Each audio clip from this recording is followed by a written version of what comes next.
Hablando de potencial humano, ¿alguna vez se han preguntado a qué se debe la gran disparidad de resultados y desempeño entre una persona y otra?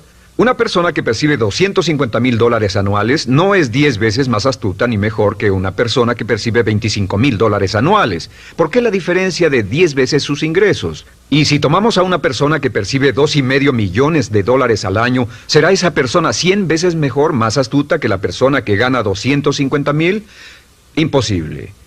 En un estudio reciente de coeficiente intelectual probaron a 1,000 personas de una cierta población y llegaron a la conclusión de que la mejor persona entre los 1,000 solo era 2,5 veces más astuta que la persona de menor coeficiente intelectual. Solo 2,5 veces la disparidad, y tal vez eso sea con toda la población. ¿A qué supone que se debe la diferencia? Al hablar de potencial humano, llegamos a una fórmula que deduje hace algunos años. Tal vez eso lo explique un poco. La fórmula comienza con lo que llamamos AI, o sea, atributos innatos, las cualidades, la inteligencia, la habilidad, el temperamento, cosas con las que se nace que no pueden cambiarse mucho. Además de los atributos adquiridos. Estos atributos son muy importantes, son su educación, su capacitación, sus capacidades, su experiencia, conocimiento, sabiduría, etcétera, multiplicado por A, que es su actitud, es igual al potencial humano individual o al desempeño humano individual o resultados individuales humanos. Ahora, de estos tres, los atributos innatos se traen desde el nacimiento. Los adquiridos pueden cambiarse, pero se necesita cierto tiempo para ello, aunque a veces cambiamos muy rápidamente. Cierta información valiosa puede cambiar dramáticamente su eficacia, pero las actitudes pueden aumentarse o disminuirse dramáticamente en segundos. Cada vez que mejoramos nuestra actitud, multiplicamos todas nuestras capacidades. Una actitud ha sido llamada acertadamente el lenguaje más importante del ser humano, la palabra más importante del idioma en el humano. Todo lo que hacemos en la vida, según un estudio en Harvard entre estudiantes ejecutivos, será en un 85% de actitudes. Un 85% de su éxito estará determinado por su actitud. Eso significa que está determinado por cuán positivo o cuánta actitud mental positiva se tenga. Las personas con actitudes mentales positivas tienden a avanzar más rápidamente, se mueven hacia la cima en organizaciones valiosas, ganan más dinero, sacan más satisfacción de la vida. Una actitud mental positiva no significa que baile por las calles y arroje flores. Solo significa que tome una actitud constructiva en general o se aproxime hacia su trabajo, su vida, sus problemas, relaciones, etc. Según el informe Cox de las empresas americanas, según la revista Success, un 85% o más de todo lo que se logra se debe a la actitud. Y la pregunta es, ¿de dónde vienen las actitudes? Las actitudes vienen de las expectativas. Muy simple, ya hablamos de eso. Y una forma muy poderosa de mejorar su actitud instantáneamente es decir, aunque no lo crea, pienso que algo maravilloso va a ocurrirme hoy. Como dijimos antes, nuestras expectativas sobre los desenlaces determinan nuestra actitud. Si espera que las cosas salgan bien, tendrá una actitud positiva. Si espera que salgan mal, tendrá una actitud negativa. Y lo maravilloso es que podemos fabricar nuestras expectativas. Podemos esperar lo que deseamos. Podemos esperar cosas buenas, cosas malas, y no nos decepcionaremos. ¿De dónde surgen nuestras expectativas? Nuestras expectativas surgen de nuestras creencias y de nuestros valores. Son el centro de los factores motivacionales de nuestra personalidad, nuestras creencias, y esto nos conduce a un entendimiento del potencial humano. Significa básicamente que nuestra actitud es una expresión externa de lo que está ocurriendo internamente, y esto es consistente con las leyes mentales. Con respecto a las creencias, cada uno de nosotros tiene muchas creencias en el fondo que los psicólogos llaman los conceptos propios. El concepto propio, o su descubrimiento, es considerado por muchos como el logro único y más importante para comprender el desempeño humano en el siglo XX. Yo estoy de acuerdo. El concepto propio es como, si queremos usar una analogía militar, el centro de mando. O si queremos usar una analogía técnica, es el programa central de su computadora básica. Es un grupo de creencias, valores, actitudes, sentimientos, ideas, etcétera, almacenadas en el fondo de nosotros y son el resultado de casi todas las experiencias que hemos tenido en la vida. Y algunos investigadores dicen que el concepto propio comienza a formarse aún antes del nacimiento, pero el concepto propio, una vez colocado, Precede, predice y determina sus niveles de eficacia y desempeño en todas las áreas de nuestra vida. El concepto propio se convierte en el centro de mando o el programa maestro. El concepto propio de este grupo de creencias determina lo que dirá, lo que hará, cómo actuará, cómo se siente y reacciona, etc. ¿Qué significa esto? Significa que todas las mejoras en su vida externa, todos los cambios en su realidad comienzan con un cambio en su concepto propio. Les voy a explicar lo que significa. Esta es una gráfica muy simple. Hablamos de potencial humano y decimos que la persona promedio usa un 10% o menos de su potencial. Según investigaciones, tal vez es mucho menos. El Instituto Stanford Brain en Santa Clara, California, estima que tal vez se aproxime a un 2%. Seremos generosos y diremos que la persona promedio usa un 10%. Significa que en los mejores casos, la mayoría, como usted o yo, no usamos un 90% de nuestro potencial. Uno de los mejores filósofos, Oliver Wendell Holmes, dice que la tragedia de la persona promedio es que llegan a la tumba con su música aún por dentro. Aún están funcionando con mucho menos de su potencial total. Y esto es el potencial humano. Sabemos que existe una relación directa entre el potencial humano y el concepto propio. Pero como nuestros conceptos propios o nuestras estimaciones de nosotros mismos generalmente son mucho menores de lo que debieran ser, nuestro nivel de desempeño y eficacia también es menor. Sabemos que nuestro concepto propio es altamente subjetivo. ¿Qué significa esto? Significa que el concepto propio, lo que pensamos que es cierto sobre nosotros mismos, no está basado en la realidad, está basado en información que hemos tomado y aceptado como cierto, hasta el grado en que creemos lo que sea de nosotros mismos y se vuelve cierto para nosotros porque actuamos de una forma consistente con ello. Algunas personas que leen sus horóscopos y creen en horóscopos predicen su futuro. Hay algunas personas que toman la crítica y las opiniones de otros a quienes ni siquiera respetan y hacen suyas esas ideas, dando un resultado muy negativo. Lo que piense, lo que acepte como cierto, se vuelve cierto para usted. También sabemos que como adultos tenemos una variedad de conceptos propios. Tenemos un concepto propio de cómo vestirnos, cuánto pesamos, lo que comemos, lo bien que podemos hablar en público, qué tipo de padres somos, qué tipo de hijos somos con nuestros padres, qué tipo de esposo o esposa somos, qué tipo de amante, de conductor. Lo interesante de manejar es que todos los hombres tienen un concepto muy positivo con respecto a esto. Las mujeres no entienden esto, pero los hombres nacen con un genio inherente para manejar. Todos los hombres son choferes excelentes. Si no lo creen, todo lo que tienen que hacer las mujeres que están viendo esto es pensar en la última vez que trataron de corregir la forma de conducir de un hombre y recordarán que no obtuvieron buenas respuestas. ¿Cómo respondemos ante alguien que desafía nuestro concepto propio, sugiriendo que no somos las personas que pensamos ser? Estamos a la defensiva, nos enfadamos, nos irritamos, es difícil que nos traten. Tenemos un concepto propio de lo creativos que somos, lo inteligentes, lo rápido que leemos, lo bueno que somos en los deportes, y si practicamos una gran variedad de ellos, tenemos un concepto propio para cada uno de ellos. Tenemos un concepto propio de lo bien que cocinamos, de lo bien que educamos a nuestros hijos, de lo bien que limpiamos nuestra casa, los autos que manejamos, etc. Y también de lo que valemos por lo que ganamos. Es muy interesante saber que nunca ganamos más del 10% de nuestro concepto propio en ingresos. Nuestro concepto propio determina nuestro nivel de ingresos. Este nivel de concepto propio se llama zona de confort. Y aunque querramos más dinero, veremos que la tendencia humana natural de todas las actitudes es luchar por lograr entrar a la zona de confort y luego quedarnos ahí. Si ganamos un 10% por encima de nuestro concepto propio de ingresos, tendremos una necesidad imperante de deshacernos de ese dinero. Lo donaremos, lo gastaremos en forma extravagante y hasta lo perderemos si recibimos demasiado. Las personas que ganan la lotería siempre están quebradas a los 2 o 3 años. Queman el dinero porque ese dinero está más allá de su concepto propio. Si gana 10% o menos de su nivel de concepto propio, se descubrirá luchando, trabajará más duro, más tiempo, pensará en forma más creativa, buscará diferentes formas para aumentar sus ingresos o sus segundos ingresos. La única forma de mejorar cualquier parte de su vida, incluyendo sus ingresos, es aumentando el nivel del concepto propio de sus ingresos, comenzando a pensar en usted como si estuviera ganando más dinero. Si quiere bajar de peso, la única forma en que podrá lograrlo es pensando en que está delgado. Piense en usted mismo como una persona más delgada. Si quiere volverse una persona más popular, más amorosa, más feliz o más sana, comience a pensar una y otra vez en esas cosas hasta que se vuelvan parte de su nuevo concepto propio. Hablaremos de eso más adelante. Es una parte esencial de la programación de su mente hacia el éxito. Su concepto propio global está determinado por el promedio de sus conceptos propios en las áreas que considere importantes. Ahora, su concepto propio está formado de 3 partes críticas. La primera parte del concepto propio es el ideal propio.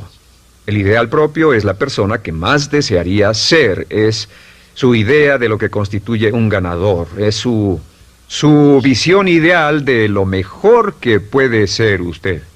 Nada más, una de las cosas que sabemos de las personas con éxito es que las personas con éxito tienen ideales propios muy claros, ideales claros de quién quieren ser en el futuro.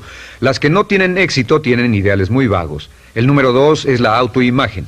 La autoimagen es como un retrato de cómo se ve a sí mismo y lo que piensa de sí mismo.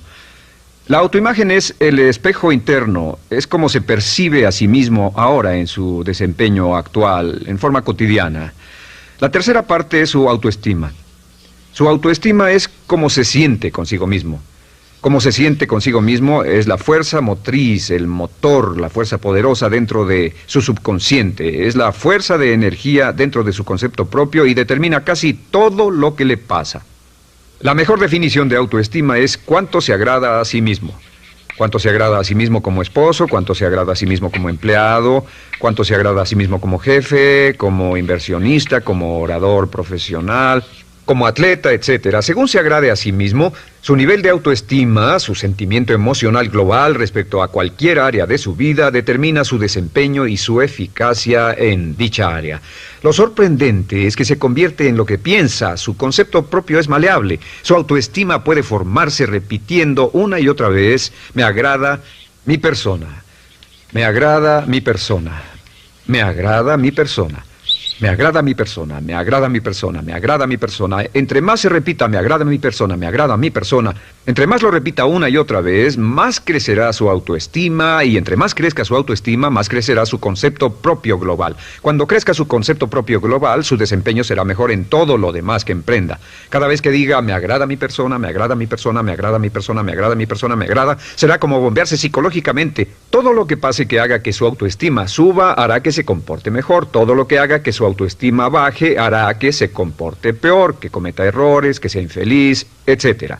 Un punto crítico de agradarse a sí mismo, sobre autoestima y agradarse a sí mismo, es que, número 1, nunca puede querer a nadie más de lo que se quiere a sí mismo. Que su nivel de autoestima es determinante de la calidad de relaciones que tenga con los demás. Y número 2, es que nunca puede esperar que nadie más lo quiera o respete más de lo que se respeta a sí mismo. Cuanto se agrade o se respete a sí mismo, determina sus actitudes hacia usted. Todas las escuelas de psicología actualmente están de acuerdo en el hecho de que depende de lo que usted realmente se quiera y se respete a sí mismo como un ser humano valioso e importante, tiene efecto sobre todo lo que le pase. Cuánto se agrade a sí mismo, y lo que puede hacer es mejorar su autoestima diciendo: me agrada mi persona, me agrada mi persona, me agrada mi persona, me agrada mi persona. Y esto nos lleva a la pregunta: ¿de dónde viene el concepto de autoestima? Y descubrimos que el concepto propio es maleable, puesto que no nace con este concepto propio, no nace con ninguna idea sobre sí mismo, no nace con autoimagen ni autoestima. Nace, en cierto modo, como potencial propio. Es la mejor forma de plantearlo. La persona promedio llega al mundo como potencial puro. Y no tiene el concepto propio de que todo lo que es ahora, todo sentimiento que tiene, toda actitud o valor, tuvo que aprenderlo en el transcurso de su vida. También sabemos que el niño llega al mundo con una necesidad imperante de amor y contacto. Y como una gran cantidad de investigaciones lo indican, necesitamos mucho amor y contacto durante toda nuestra vida, pero en especial durante nuestros años de formación, porque de niños aprendemos quiénes somos, cuánto valemos, si somos importantes, inteligentes, amorosos, chistosos. Todo esto lo aprendemos por la forma en que nuestros padres nos tratan. Si nuestros padres, nuestros parientes, tíos o tías, en especial nuestros padres, nos tratan como si fuéramos realmente importantes, crecemos pensando que somos realmente importantes, pero si nuestros padres no lo hacen, pasa algo más. Sabemos que los primeros años de vida son los más importantes para el desarrollo del concepto propio, que un niño comienza a partir de cero. El niño nace sin saber quién es él o ella. Son sumamente valiosos el primero, segundo, tercero, cuarto y quinto años de vida. Algunos psicólogos pensaban que eran los 5 primeros años, pero ahora dicen que son los 3 primeros años. En sus 3 primeros años de vida el niño aprende quién es, y dicen que si se les da suficiente cantidad y buena calidad de amor en los 3 a 5 primeros años, los prepara usted de por vida. Los coloca en una base sólida de autoestima y confianza en sí mismos, valor e importancia realmente. Existe una relación directa entre la calidad y la cantidad de amor y el desarrollo de una personalidad sana. Entre más amor, amor incondicional, reciba un niño en sus años formativos, más fuerte será la base de su personalidad. El reverso de la educación es que casi todos los problemas de psicosis, neurosis, perturbaciones de la personalidad y problemas de comportamiento surgen de los problemas que se tengan con el concepto propio. Ahora observemos a los adultos. Aquí está nuestra personalidad adulta. Si nos observamos, podemos llegar a reparar nuestras bases, por así decirlo, repitiéndonos una y otra vez: me agrada mi persona, me agrada mi persona, me agrada mi persona, y llevamos ese concreto reparador hacia la base de nuestra personalidad. Los niños necesitan el amor como las rosas necesitan la lluvia. Los niños que carecen de amor a menudo mueren por escasez de amor. Es una enfermedad llamada marisma. Ahora, ¿qué más sabemos sobre los niños? Sabemos que los niños llegan al mundo con dos atributos notables. El primero es que no sienten temor. Los niños nacen sin temores. No temen a nada excepto a caerse y a los ruidos fuertes. Y esto se expresa en sus actitudes: yo puedo. Los niños llegan al mundo pensando que pueden hacer cualquier cosa, y quien haya criado a un niño hasta la edad de 3, 4 o 5 años sabe que debe pasar esos primeros años evitando que se maten, porque son como pilotos japoneses, porque no le tienen miedo a nada. Su segundo atributo es que llegan al mundo totalmente espontáneos. Dicen lo que quieren, hacen lo que quieren, son totalmente desinhibidos. Totalmente. Ellos no temen hacer nada de lo que desean, y esto se expresa en su actitud: no quiero. No tengo que hacerlo. Si ha tratado de controlar a un niño, lo habrá visto. Lo primero que dicen cuando comienza a darle órdenes, lo primero que aprenden es: no tengo que hacerlo. Claro, a veces cambiamos sus mentes de una u otra forma, pero estos son los dos atributos con los que los niños llegan al mundo. Llegan al mundo sin temores y desinhibidos. ¿Qué significa esto? Significa que nuestro derecho innato natural es no ser temerosos y ser desinhibidos.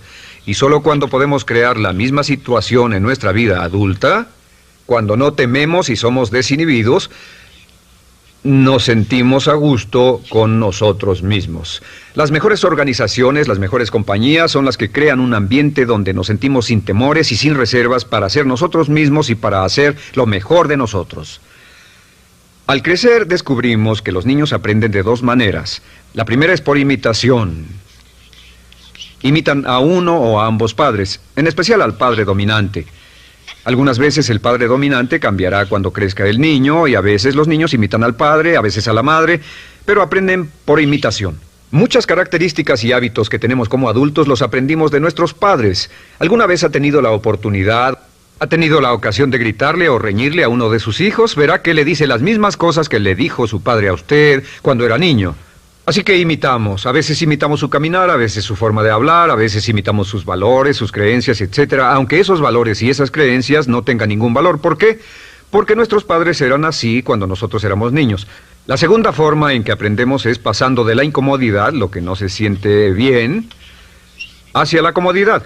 Freud llamó a esto el principio del placer. O sea que nos movemos hacia aquello que nos hace sentir cómodos, lo que nos da placer, lo que nos hace sentir bien con nosotros. Nos movemos de la incomodidad hacia la comodidad. Así es como aprendemos a no mojar el pañal, por ejemplo. Sabemos que no es agradable caminar con popó o pipí en nuestros pañales. Vemos lo que hacen nuestros padres, vemos lo que nuestros parientes hacen y decimos: estas personas no hacen lo que yo. Así aprendemos a caminar y lo demás. Así que de la incomodidad hacia la comodidad. Durante toda nuestra vida, por cierto, así es como aprendemos. Imitamos leyendo lo que otras personas hacen, estudiando libros y en el trabajo, imitamos cuando vamos a la escuela, y hacemos lo que nos da resultados positivos, lo que nos da refuerzos positivos, y hacemos cada vez menos las cosas que nos causan incomodidad o dolor. Ahora, muy temprano en la vida, como equivocación o como resultado de una equivocación que los padres cometen en la crianza, los niños comienzan a aprender hábitos y patrones negativos. Los patrones y hábitos negativos tienen sus raíces principalmente en la crítica destructiva. La crítica destructiva comienza muy temprano en la vida, a veces en los primeros meses. Y la crítica destructiva la usan los padres para dirigir y controlar a sus hijos. Desafortunadamente, tiene un efecto muy peligroso y dañino sobre nosotros, ya que la crítica destructiva tiende a minar la integridad de la personalidad del niño.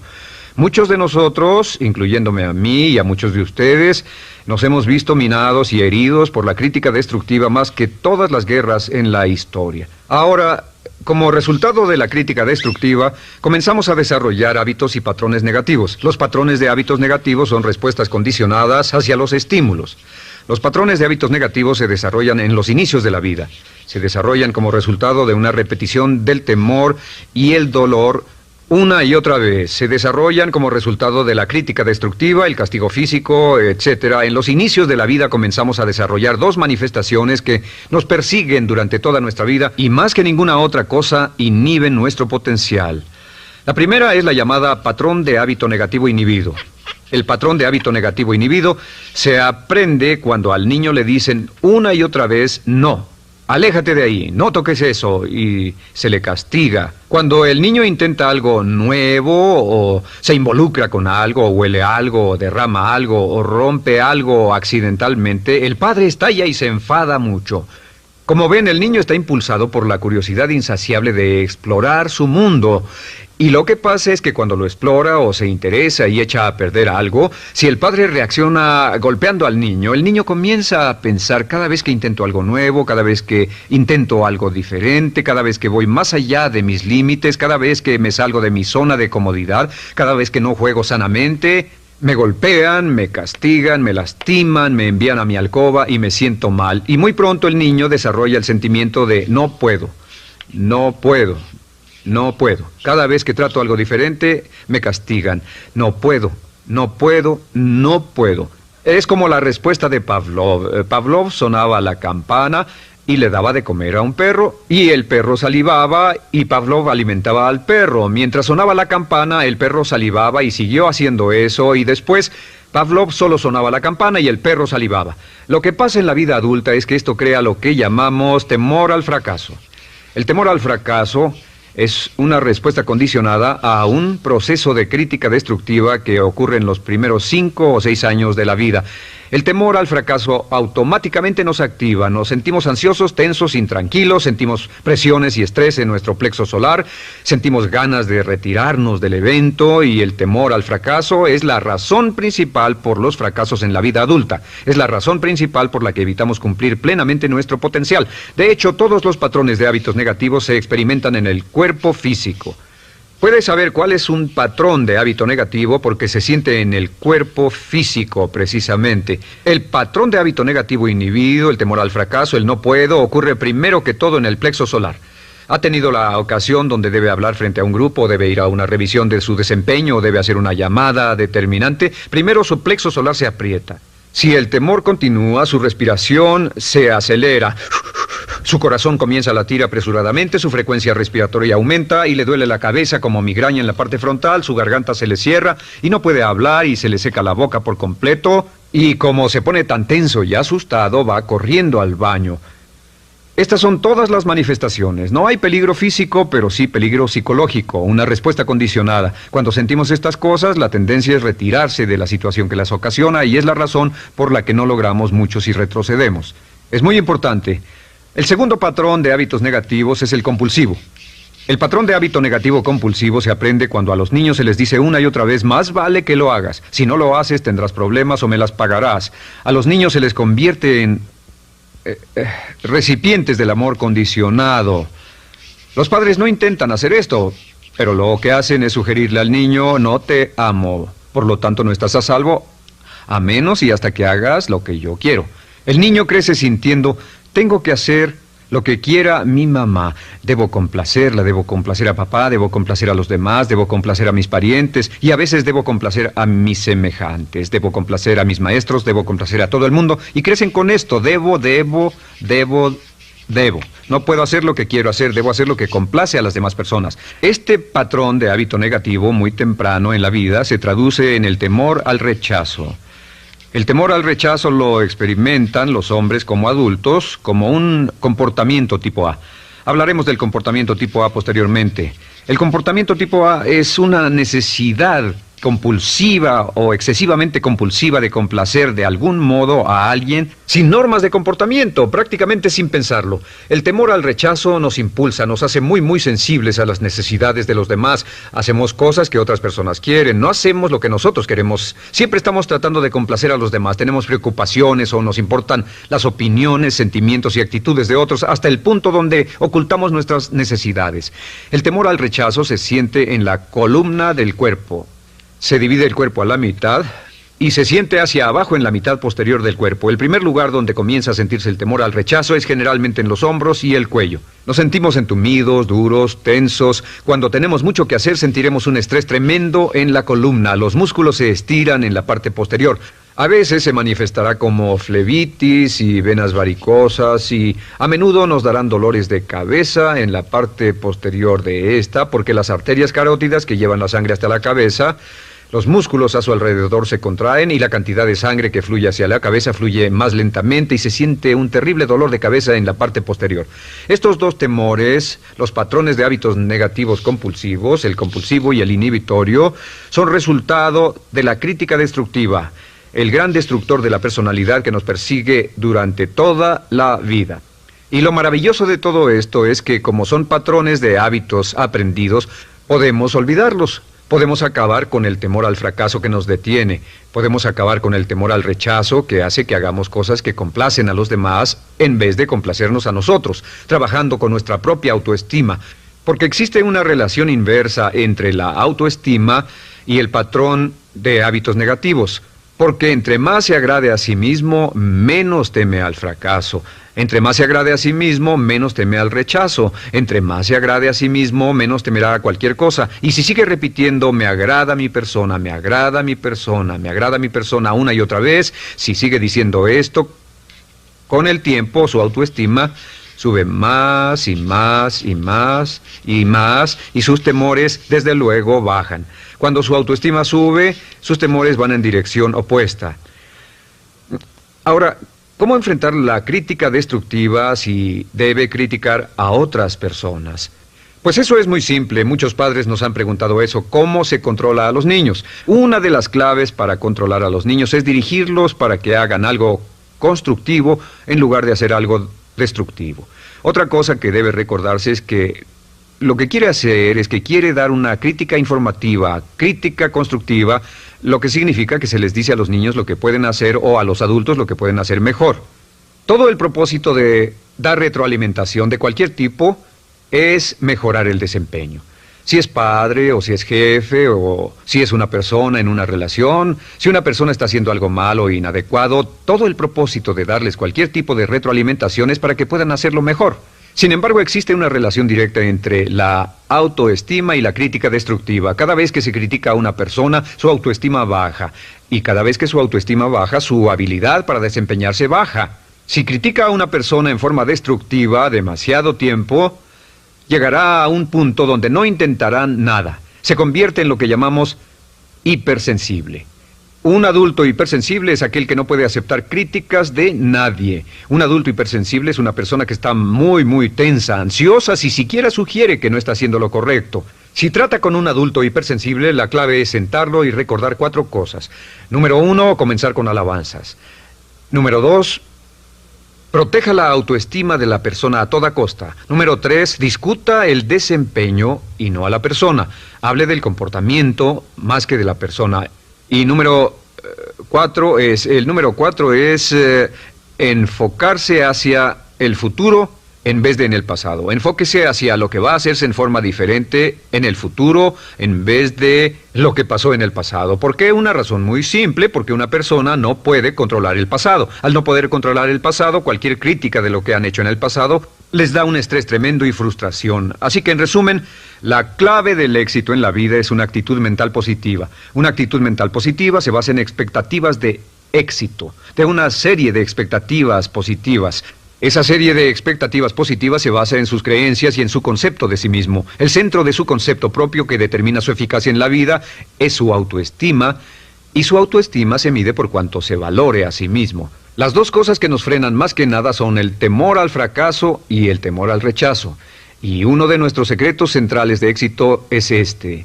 Conviértase en un organismo generador de autoestima perpetua. Haga continuamente cosas para usted mismo, hacia sí mismo en su vida, que hagan que se agrade a sí mismo, que se ame, que se acepte, que se respete, que hagan que se sienta fantástico con usted mismo.